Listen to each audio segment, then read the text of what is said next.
Narito ang iyong pang-araw-araw na horoscope para sa Scorpio para sa araw ng March 14, 2026. Ngayong araw na ito, ang daloy ng iyong enerhiya ay nakatuon sa pagtuklas ng mga nakatagong katotohanan sa iyong paligid na makakatulong sa iyong paglago. Mahalaga na maging mapagmatsyag ka sa mga maliliit na detalye dahil dito mo matatagpuan ang mga sagot sa mga tanong na matagal na ring bumabagabag sa iyong isipan at damdamin. Ang talas ng iyong pakiramdam ay nasa pinakamataas na antas kaya gamitin ito upang maunawaan ang mga sitwasyong hindi agad nakikita ng karaniwang mata ng ibang tao sa iyong trabaho o personal na buhay. Sa aspeto ng iyong pakikipagkapwa, mapapansin mo na mas madali mong makukuha ang tiwala ng mga taong nakapaligid sa iyo kung magpapakita ka ng tunay na malasakit at pag-unawa. Huwag kang matakot na magbahagi ng iyong mga ideya, kahit sa tingin mo ay kakaiba ang mga ito, dahil ang iyong pagiging orihinal ang magdadala sa iyo sa tagumpay. Ang bawat salitang bibitawan mo ay may kaakibat na bigat kaya siguraduhin na ang iyong mga pahayag ay puno ng inspirasyon at positibong layunin para sa ikabubuti ng nakararami. Pagdating naman sa iyong karera o pinagkakakitaan, ito ang tamang panahon upang ayusin ang mga dokumento o transaksyon na nangangailangan ng masusing atensyon at matalinong pagpapasya. May mga pagkakataon na darating na susubok sa iyong pasensya, ngunit kung mananatili kang kalmado at nakatuon sa iyong mga mitiin ay malalampasan mo ang anumang balakid. Ang iyong dedikasyon sa paggawa ay mapapansin ng mga nakataas sa iyo at maaaring maging mitsa ito ng isang magandang balita o promosyon na matagal mo nang inaasam-asam. Huwag mong kalilimutan na bigyan din ng sapat na oras ang iyong sarili upang makapagpahinga at makapag-isip ng malalim tungkol sa iyong mga plano sa hinaharap. Ang paglalaan ng sandali para sa katahimikan ay magbibigay sa iyo ng linaw kung paano mo mas mapapabuti ang iyong kasalukuyang kalagayan at kung anong mga hakbang ang dapat mong iwasan. Ang balanse sa pagitan ng pagtatrabaho at pag-aalaga sa sarili ang magsisilbing pundasyon mo upang manatiling matatag sa gitna ng mga pagbabagong nagaganap sa iyong kapaligiran. Sa usaping pag-ibig at relasyon, maging bukas ang iyong puso sa pakikinig sa saloobin ng iyong kapareha o ng mga mahal sa buhay upang maiwasan ang anumang uri ng hindi pagkakaunawaan. Ang pagbibigay ng espasyo at suporta sa isa't isa ay lalong magpapatibay sa inyong pagsasama at magdadala ng higit na kaligayahan sa inyong tahanan o ugnayan. Kung ikaw naman ay kasalukuyang nag-iisa, huwag magmadali dahil ang tamang tao ay darating sa tamang panahon kung kailan ikaw ay handang-handa na para sa isang seryosong pangako. Ang iyong kalusugan ay dapat ding maging prioridad ngayong araw sa pamamagitan ng pagpili ng mga pagkaing masustansya at pag-iwas sa mga bagay na nagdudulot ng sobrang stress. Ang simpleng pag-ehersisyo o paglalakad sa labas ay malaking tulong upang mapanatiling masigla ang iyong katawan at mapatalas ang iyong kaisipan para sa mga hamon ng buhay. Iwasan ang labis na pagpuyat at siguraduhin na nakakakuha ka ng sapat na tulog upang magkaroon ka ng sapat na lakas para sa mga susunod pang araw na puno ng aktibidad. Pagdating sa usaping pinansyal, maging matalino sa paggastos at huwag magpadala sa mga panandaliang luho na maaaring makaapekto sa iyong ipon para sa pamatagalang pangangailangan. Ang paggawa ng listahan ng mga prioridad na gastusin ay makakatulong upang maging maayos ang daloy ng iyong pera at maiwasan ang pangungutang sa hindi kinakailangang dahilan. Isang magandang oportunidad ang maaaring lumitaw na may kaugnayan sa isang maliit na negosyo o investment kaya pag-aralan itong mabuti bago sumabak sa anumang kasunduan. Ang iyong pagkamalikhain ay nasa rurok din ngayong araw kaya mainam na gamitin ito sa mga proyektong nangangailangan ng bagong perspektibo at kakaibang diskarte.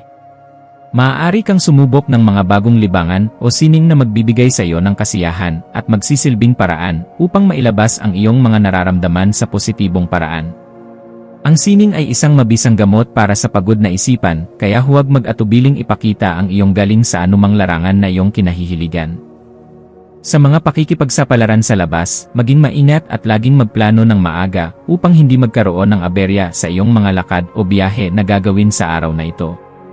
Ang pagiging handa sa anumang posibleng senaryo ay magbibigay sa iyo ng kumpiyansa na harapin ang anumang sitwasyon ng may talino at maayos na disposisyon. Dalhin mo ang iyong positibong pananaw kahit saan ka man magpunta dahil ito ang magsisilbing proteksyon mo laban sa anumang negatibong enerhiya na maaari mong makasalamuha. Huwag hayaan ang mga opinyon ng ibang tao na pigilan ka sa pag-abot ng iyong mga pangarap dahil ikaw lamang ang nakakaalam ng tunay mong kakayahan at limitasyon. Magtiwala sa iyong sariling proseso at huwag ikumpara ang iyong bilis sa takbo ng iba dahil ang bawat isa ay may kanya-kanyang oras ng pagtatagumpay at pagninning. Ang pananatiling mapagkumbaba sa kabila ng mga nakakamit na tagumpay ay magdadala sa iyo ng mas maraming biyaya at respeto mula sa mga taong nakapaligid sa iyo. Maging mapanuri sa mga impormasyong natatanggap mo mula sa social media o sa mga usap-usapan upang hindi ka maligaw ng landas o makagawa ng maling desisyon base sa maling akala. Ang paghahanap ng tamang basehan at ebidensya bago maniwala ay tanda ng isang matalinong individual na hindi basta-basta nagpapadala sa agos ng maling impormasyon.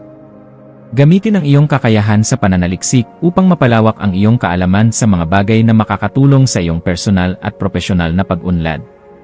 Kung may mga lumang issue na muling bumabangon, harapin ang mga ito ng may tapang at huwag nang hayaan na kontrolin pa nito ang iyong kasalukuyang kaligayahan at kapayapaan. Ang pagpapatawad sa sarili at sa iba ay isang malakas na sandata upang tuluyan ng makalaya sa mga tanikala ng nakaraan na pumipigil sa iyong ganap na paglipad. Simulan ang pagbuo ng mga bagong alaala na puno ng pag-asa at kagalakan upang mapalitan ang anumang sakit na dulot ng mga nagdaang karanasan. Ang pakikipagtulungan sa mga kasamahan ay magiging susi upang matapos ang isang malaking gawain ng mas mabilis at may mataas na kalidad na resulta para sa lahat. Huwag mag-atubiling humingi ng tulong kung kinakailangan at maging handa ring mag-abot ng kamay sa mga nangangailangan ng iyong gabay at suporta sa loob ng inyong grupo. Ang pagkakaisa at maayos na komunikasyon ang magdadala sa inyong koponan sa isang antas na hindi nyo inaasahang mararating nyo ng magkakasama.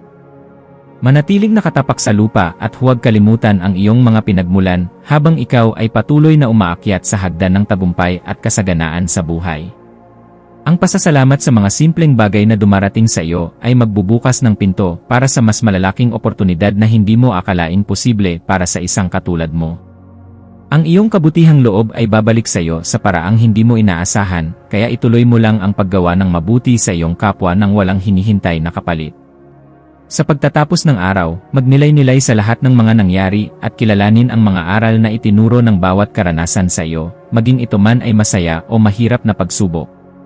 Ang bawat paglubog ng araw ay hudyat ng pagtatapos ng isang kabanata at paghahanda para sa isang bagong umaga na puno ng panibagong pag-asa at mga pagkakataon. Matulog ng may payapang isipan at pusong puno ng pasasalamat dahil alam mong ginawa mo ang lahat ng iyong makakaya para sa araw na ito. Ang iyong mga maswerteng numero para sa araw na ito ay 8, 22 at 45. Ang iyong maswerteng kulay ay maroon na sumisimbolo sa iyong lakas at determinasyon. Ang maswerteng gawain na maaari mong gawin ay ang pagsusulat sa isang journal o notebook tungkol sa iyong mga layunin sa susunod na buwan upang mas maging malinaw ang iyong direksyon sa buhay.